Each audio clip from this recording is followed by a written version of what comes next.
Channel में आप लोगों का बहुत बहुत स्वागत है। आज से हम एक नई पहल कर रहे हैं जो करंट अफेयर से रिलेटेड क्वेश्चन है, प्रैक्टिस सेट के रूप में देंगे 10 क्वेश्चन। तो ये सीरीज़ जो है स्टार्ट कर रहे हैं, हमें उम्मीद है आप लोगों को पसंद आएगा। यहाँ पे देख रहे हैं फर्स्ट जो क्वेश्चन है, आर्थिक सर्वेक्षण 2019-20 में उल्लिखित थालिनोमिक्स शब्द किससे संबंधित है। तो इसमें जो थालिनोमिक्स शब्द है ये किससे संबंधित है, जो आर्थिक सर्वेक्षण 2019-20 का आया हुआ है उसमें ये शब्द यूज किया गया है। तो इसमें जो ऑप्शन दिया गया है वो है, फर्स्ट ऑप्शन है थाईलैंड की हेज अर्थव्यवस्था की अवधारणा है ये, या विवाह का खर्च है, या भोजन की थाली का अर्थशास्त्र, या दबाव जनित अर्थव्यवस्था का जापान अवधारणा। तो ये शब्द किससे संबंधित है ये आपको बताना है। तो इसमें जो सही है ये है सी, भोजन की थाली का अर्थशास्त्र। तो हम बताते हैं, थोड़ा डिस्कस करते हैं कि ये क्या है। तो आर्थिक सर्वेक्षण 2020 ने थालिनोमिक्स नामक एक नया शब्द गढ़ा तथा सरकार ने इस शब्द को आम आदमी के लिए अर्थशास्त्र के रूप में पेश किया है। जो आर्थिक सर्वेक्षण 2020 ने स्वस्थ भारतीय थाली, एक पूर्ण घर निर्मित भोजन को एक साथ रखने में लागत को निर्धारित करने का एक अनूठा प्रयास किया है। थाली की कीमतें एक घर में भोजन के लिए व्यंजन तैयार करने में खर्च किए गए कुल पैसों का प्रतिनिधित्व करती हैं। तो ये आपको समझ में आ गया होगा कि ये जो किस लिए यूज किया गया है। इसकी थोड़ी सी और अवधारणा देख लेते हैं। थालिनोमिक्स भारत में भोजन की एक प्लेट के अर्थशास्त्र का उल्लेख करता है। एक प्लेट मतलब थाली, यहाँ पे थाली शब्द यूज हुआ है। तो एक स्वस्थ भोजन जो जिसमें संपूर्ण जो पोषक तत्व होते हैं उस आधार पे यहाँ पे बात की जा रही है। तो एक थाली का सामर्थ्य को समय, क्षेत्र और समरूपता के संबंध में समझने में मदद करता है। साथ ही 2006-07 से 2019-20 तक के समय में 29% और 18% 29% और 18% तक क्रमशः शाकाहारी थालियों और मांसाहारी थालियों के सामर्थ्य में सुधार हुआ है। ये 29% और जो है 18% शाकाहारी और मांसाहारी थालियों में क्या हुआ है, सुधार हुआ है। तो ये मिला जुला के ये शब्द है, ये नया शब्द है, ये आर्थिक सर्वेक्षण में इस बार यूज हुआ है। क्वेश्चन बन सकता है यूपीएससी में या यूपीपीसीएस में पूछा जा सकता है ये शब्द किससे संबंधित है। तो आपको ध्यान रखना है कि ये थाली का अर्थशास्त्र, या आप समझ सकते हो कि भोजन से संबंधित है, कि आप एक थाली में कितना स्वस्थ पोषक तत्व युक्त थाली की जो बात की जाती है उसके बारे में है। चलते हैं अगले क्वेश्चन पे। क्वेश्चन नंबर 2 है, निम्नलिखित में से कौन भारतीय अर्थव्यवस्था पर निजीकरण का प्रभाव है। ये पूछ रहे हैं कि निम्नलिखित में से कौन भारतीय अर्थव्यवस्था पर निजीकरण का प्रभाव है। तो यहाँ पे जो है इसमें फर्स्ट दिया गया है, यह उन उद्योगों के बीच प्रतिस्पर्धा को बढ़ाएगा जो बेहतर विकास की ओर ले जाते हैं। या अगला है 2, तो यह सार्वजनिक वित्त में सुधार नहीं करेगा क्योंकि लाभ मुख्य रूप से निजी संस्था द्वारा लिया जाता है। या तीसरा है, निजीकरण द्वारा फंड से अवसंरचनात्मक समृद्धि में विविधता दी जा सकती है जो फिर से सरकार के लिए एक संपत्ति बन जाती है। तो इसमें पूछना उपरोक्त में कथनों में से कौन सा सही है। तो इसमें कौन सा सही है उसको बताना है। तो यहाँ पे जो हम बात करेंगे थोड़ा सा इसके बारे में, जो ये निजीकरण की जो बात है, कि ये भारतीय अर्थव्यवस्था पर निजीकरण का प्रभाव। तो निजीकरण का जो प्रभाव है उसको देख लेते हैं। निजीकरण निजी मालिकों को राज्य के स्वामित्व वाले उद्यमों के हस्तांतरण के रूप में वर्णित है। विश्व भर में एक आम आदमी नीति उपकरण बन गया है। निजीकरण की प्रमुख विधि निजी निवेशकों को राज्य के स्वामित्व वाले उद्यमों की बिक्री है। तो इसमें ये सारी चीज़ें हैं और इसमें कुछ पॉइंट निजीकरण के प्रभाव से संबंधित कुछ पॉइंट हैं जिसको देख लेते हैं। यह उन उद्योगों के बीच प्रतिस्पर्धा को बढ़ाएगा जो बेहतर विकास की ओर ले जाते हैं। अगला पॉइंट है, यह सार्वजनिक वित्त में सुधार करेगा। निजीकरण द्वारा फंड को अवसंरचनात्मक वृद्धि में विविधता दी जा सकती है जो फिर से सरकार के लिए एक संपत्ति बन जाती है। आगे पॉइंट है, यह सरकारी निकायों के अनावश्यक हस्तक्षेप को कम करेगा जो विकास दर में देरी या कमी करता है। निजी क्षेत्र के तहत मजदूरों को अधिक अनुशासित किया जाएगा जिसके परिणाम स्वरूप अच्छी वृद्धि होगी। तो इस तरह से इसमें जो संबंधित है वो जो हमारा ऑप्शन सही होगा, बी ऑप्शन सही होगा। बी सही होगा। 1 और 3 सही है। तो 1 3 का मतलब है यहाँ पे फर्स्ट सही है कि उन उद्योगों के बीच प्रतिस्पर्धा को बढ़ाएगा जो बेहतर विकास की ओर ले जाते हैं। और जो थर्ड है ये है, निजीकरण द्वारा फंड से अवसंरचनात्मक समृद्धि में विविधता दी जा सकती है जो फिर से सरकार के लिए एक संपत्ति बन जाती है। तो इसमें हमारा कौन सा सही होगा? ये बी सही है। इस तरह से ऑप्शन नंबर बी सही है। ठीक है, चलते हैं अगले क्वेश्चन पे। क्वेश्चन नंबर 3 है, निम्नलिखित कथनों पर विचार कीजिए। निम्नलिखित कथनों पर विचार कीजिए। फर्स्ट है, राज्य भारत के अग्रणी औद्योगिक राज्यों में से एक है। राज्य भारत के अग्रणी राज्यों में से एक है। सेकंड है, निजी और सार्वजनिक क्षेत्र की कंपनियों द्वारा स्थापित बड़ी शोधन क्षमता की उपस्थिति के कारण राज्य को भारत की पेट्रोलियम राजधानी माना जाता है। थर्ड है, भारत के डेनिम उत्पादन में राज्य का योगदान 65 से 70% है। इसमें पूछ रहा है निम्नलिखित से संबंधित राज्य की पहचान करें। तो ये जो तीनों पॉइंट हैं ये किस राज्य से संबंधित हैं इसको हमें बताना है। ये किस राज्य से संबंधित हैं इसको हमें बताना है। तो ये तीनों पॉइंट हैं ये गुजरात राज्य से संबंधित हैं। गुजरात राज्य से संबंधित हैं। तो देख लेते हैं कि गुजरात भारत में अग्रणी औद्योगिक राज्यों में से एक है गुजरात। और इसी तरह से है कि निजी और सार्वजनिक क्षेत्र की कंपनियों द्वारा स्थापित बड़ी शोधन क्षमता की उपस्थिति के कारण गुजरात को भारत की पेट्रोलियम राजधानी माना जाता है। इसी तरह से राज्य प्रसंस्कृत हीरे का दुनिया का सबसे बड़ा उत्पादक भी है।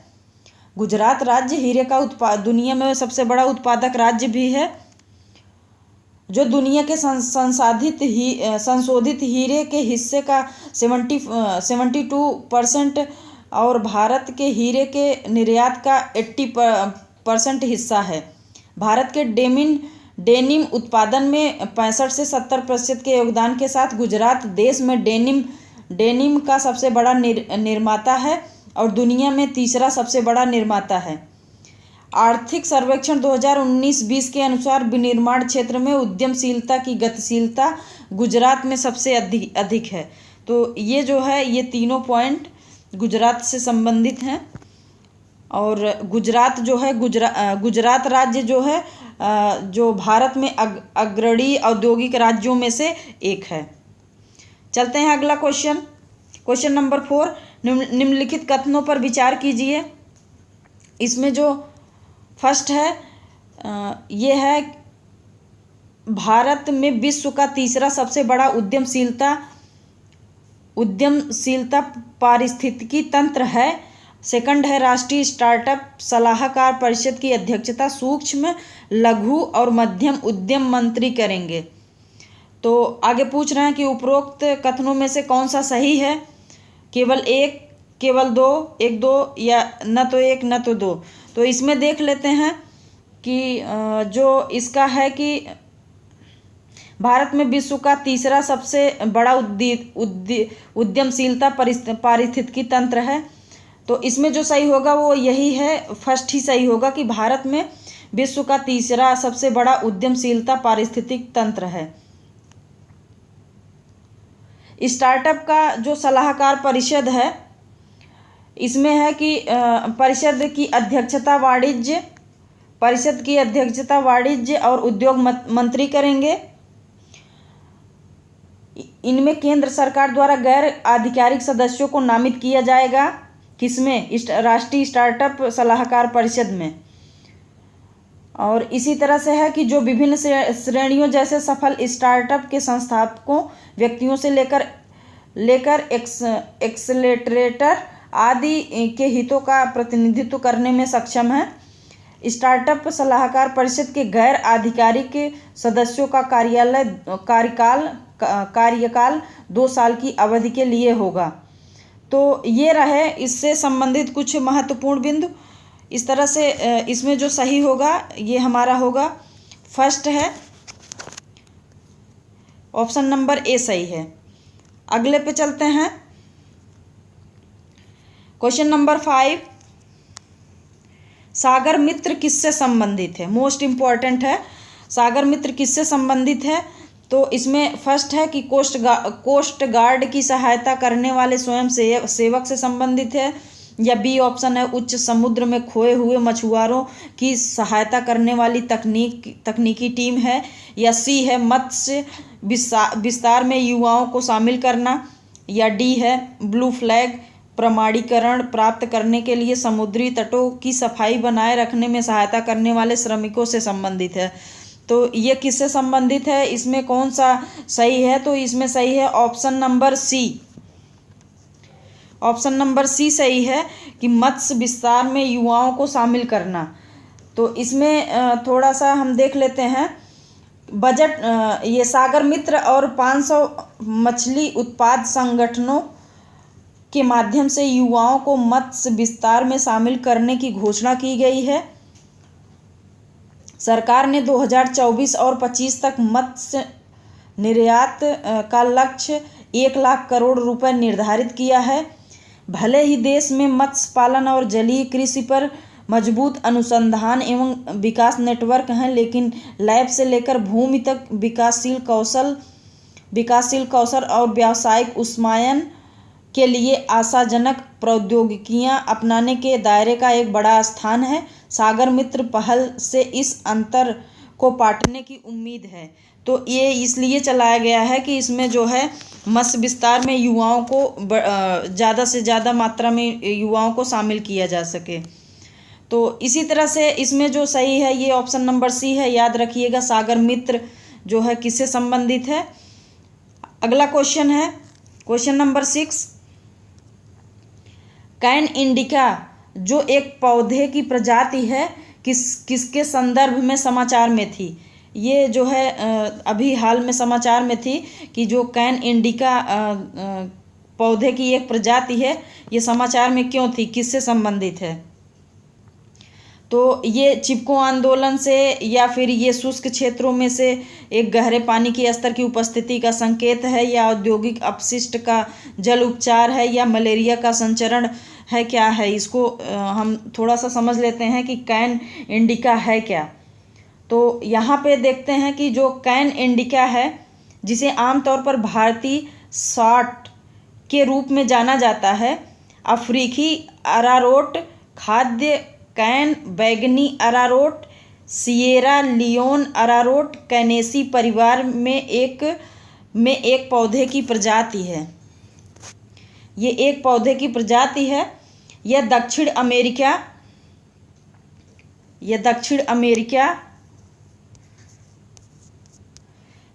अमेरिका, मध्य अमेरिका, वेस्ट इंडीज, मैक्सिको, दक्षिण पूर्वी संयुक्त राज्य अमेरिका की मूल प्रजातियां हैं। यह यूरोप, उप सहारा अफ्रीका, दक्षिण पूर्व एशिया और ओशिनिया के अधिकांश में भी प्राकृतिक रूप से मिलते हैं। ये जितने सारे क्षेत्र देश के क्षेत्र बता रहे हैं, सारे जगह इसकी उपस्थिति है।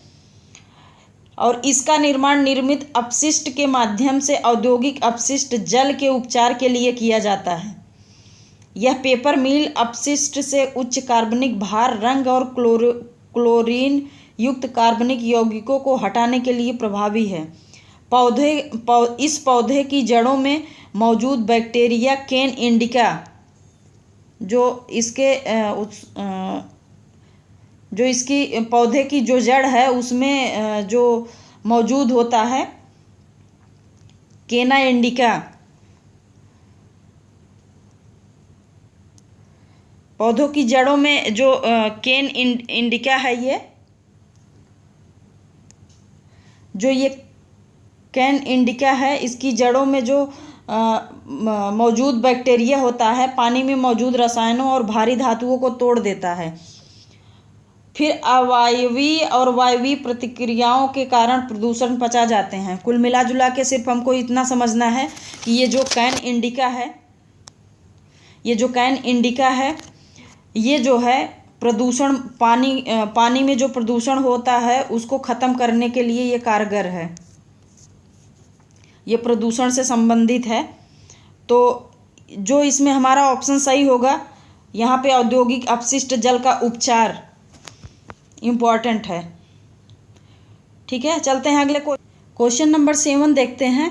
समुद्रयान परियोजना के संबंध में निम्नलिखित कथनों पर विचार करें। तो इसमें जो पूछा जा रहा है, इस परियोजना के तहत भारतीय नौसेना उन्नत वायु स्वतंत्र प्रणोदन प्रणाली के साथ 6 डीजल इलेक्ट्रॉनिक पनडुब्बियों का अधिग्रहण करेगी। यह हिंदुस्तान शिपयार्ड और रिलायंस नेवल एंड इंजीनियरिंग के मध्य संयुक्त परियोजना है। तो इसमें कौन सा सही है? इसमें जो सही है वो है ऑप्शन नंबर ए। थोड़ा सा देख लेते हैं समुद्रयान परियोजना के बारे में। तो 200 करोड़ की परियोजना में एक सबमर्सिबल वाहन में 3 लोगों को विभिन्न अध्ययनों के लिए समुद्र के नीचे 6000 मीटर की गहराई तक ले जाने का प्रस्ताव है। तो इसके तहत जो इस परियोजना के तहत 6000 मीटर गहराई तक समुद्र तल पर 3 लोगों को ले जाने का प्रस्ताव है। साथ ही स्वदेशी रूप से विकसित वाहन 72 घंटे के लिए 6 किलोमीटर की गहराई पर समुद्र के तल पर चलने में सक्षम है। ये 72 घंटे के लिए चलने में सक्षम है। साथ ही समुद्रयान की सफलता से भारत को महासागरों से खनिज की खोज में विकसित राष्ट्रों की लीग में शामिल होने में मदद मिलेगी। साथ ही समुद्रयान दुर्लभ खनिजों के लिए गहरे समुद्र में खनन के लिए पृथ्वी विज्ञान मंत्रालय के पायलट प्रोजेक्ट का एक हिस्सा होगा। तो इस तरह से ये है, इसमें ऑप्शन नंबर ए सही है। चलते हैं अगले क्वेश्चन पे। Question number 8।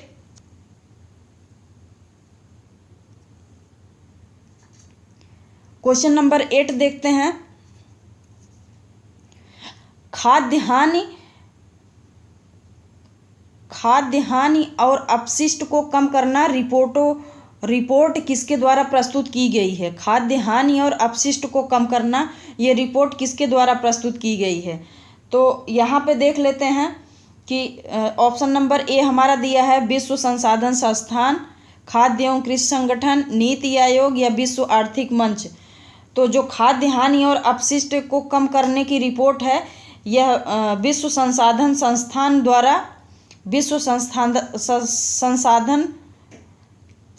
द्वारा ये जो है प्रकाशित की जाती है।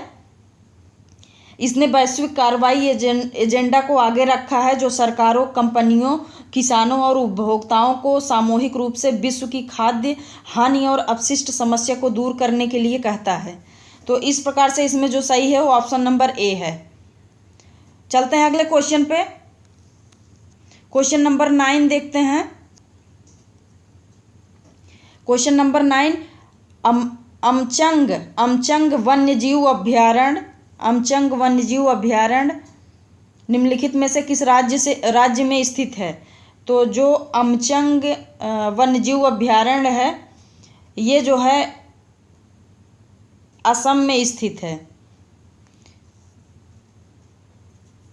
ये अमचंग वन्यजीव अभयारण्य, इसको याद करने के लिए स्टार्टिंग में यहाँ भी अ है और असम में स्थित है, तो ये जो अक्षर है इससे टैली करके याद किया जा सकता है। म भी है और यहाँ भी म भी है। तो इस तरह से अमचंग वन्यजीव अभयारण्य जो है असम में स्थित है। इसी तरह से चलते हैं अगले क्वेश्चन पे। क्वेश्चन नंबर लास्ट है 10। तो यहाँ है यात्रा और पर्यटन प्रतिस्पर्धात्मकता रिपोर्ट और सूचकांक किसके द्वारा प्रकाशित किया जाता है? तो यहाँ पे पूछ रहे हैं कि ये जो इनका यात्रा और पर्यटन प्रतिस्पर्धात्मकता रिपोर्ट और सूचकांक किसके द्वारा प्रकाशित की जाती है? तो यहाँ पे देख लेते हैं। लोनली प्लानेट, विश्व आर्थिक मंच, विश्व पर्यटन मंत्रालय, इनमें से कोई भी नहीं। ये क्वेश्चन नंबर 10 है। यात्रा और पर्यटन प्रतिस्पर्धात्मकता रिपोर्ट और सूचकांक किसके द्वारा प्रकाशित किया जाता है? तो इसमें ऑप्शन नंबर ए है लोनली प्लानेट, सेकंड है बी विश्व आर्थिक मंच, थर्ड सी है विश्व पर्यटन संगठन, या डी है इनमें से कोई भी नहीं। तो जो ये रिपोर्ट है तो ये विश्व आर्थिक मंच द्वारा यात्रा और पर्यटन प्रतिस्पर्धात्मकता रिपोर्ट का और सूचकांक प्रकाशित किया जाता है तथा 140 अर्थव्यवस्थाओं की यात्रा और पर्यटन प्रतिस्पर्धात्मकता को दर्शाता है। तो ये हमारे रहे 10 क्वेश्चन करंट अफेयर्स के। हमें उम्मीद है पसंद आया होगा। यदि पसंद आया हो तो वीडियो को लाइक करें, चैनल को सब्सक्राइब करें, कमेंट शेयर करना ना भूलें। धन्यवाद।